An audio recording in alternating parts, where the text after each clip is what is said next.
リボルバー最強説を信じている方、それ正しいです。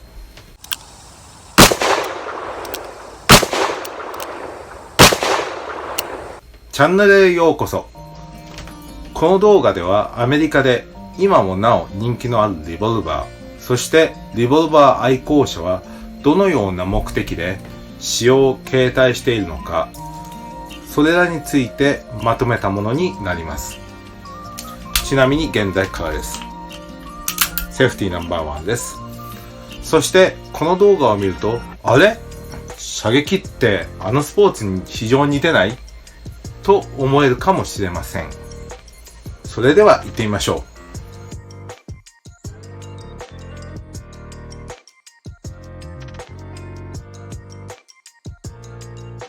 う。私を含めリボルバー愛好者はクラシックなデザインが重要なキーポイントになります。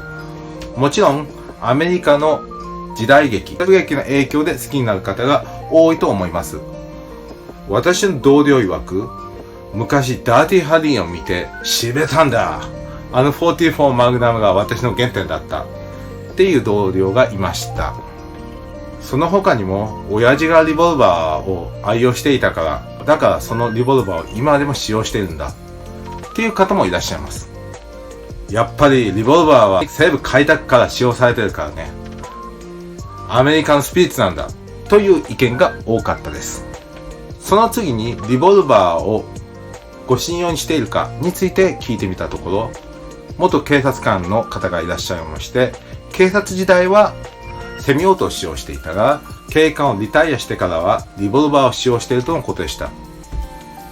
まず理由はリボルバーの方が命中率が高いから、射撃の練習をしていて楽しいし、ダブルアクションで練習しているとセミオートを使用してもトリガーコントロールが良くなるとのことでした。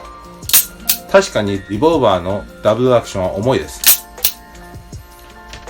それについて、なぜ警官時代はセミオートで現在はリボルバーなのかについて聞いたところ、警官時代は対犯人制圧が目的だった。不審者や市民の脅威を守るのが仕事だ。逃げるわけにはいかない。だから弾の数が絶対的に多い方が有利だ。だからセミオートを使用していた。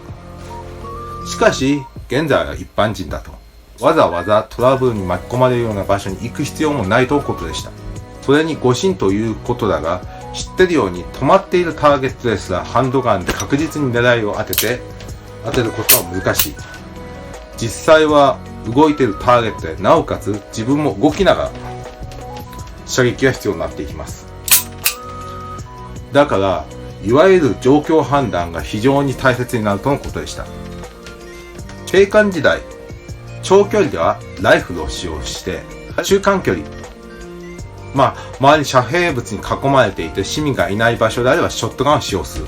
そして至近距離であればテーザー、いわゆる銃型のスタンガンですね、バーンって飛び出して、それを使用して最悪もうどうしようもない場合はピストルで倒れるまで連射するとのことでした。警察官ならまだしも一般人がわざわざ巻き込まれに行く必要性はないんじゃないっていうことが彼の答えでした。確かに私の同僚の言う通りですね。私も射撃をたしなんでますが、実際のところ日によっては全く当たらない日もあります。本当にメンタルスポーツなんですよね、射撃というのは。ここまで聞いてるとゴルフに似てませんか？ゴルフも止まってる球を狙い通りに打つ。最初はドライバーで長距離を稼いで、中間距離ではアイアンでアプローチして、グリーンでパッティング、パターを使用して球をカップに入れるということですよね。射撃でも長距離ではボルト式のアクションライフル、中距離ではショットガンあたりですかね。至近距離ではハンドガン。改めて考えてみるとすごく類似してるなと私は思います。ゴルフクラブではハンティングはできませんけどね。それに私はゴルフを少し日本にいた時かじったことがあるんですが、新しいクラブやギアが出るたびに触ってみたいなとか、そういう感じがあったんですよね。常にワクワクしておりました。新しいギアが出た際に。はい。そういう意味では銃もそういうとこ一緒なんですよね。新しい銃が出ると触ってみたい、撃ってみたい。今振り返ってみるとゴルフに似てるところがあるなとも思います。最初に発言したリボルバーが最強説を信じている方、それ正しいですということも、リボルバーが好きならリボルバーが最強なんです。セミオートが好きならセミオートが最強なんです。そしてこれはゴルフだけではなくギターとかそういった部分でも言えるんですが、自分の愛機というものがあり、それは相性が良く安心して頼れる相棒というものがあります。もしそれがリボルバーならリボルバーであり、セミオートであればセミオートなんです。そしてその価値観については職業や目的によって変化していきます。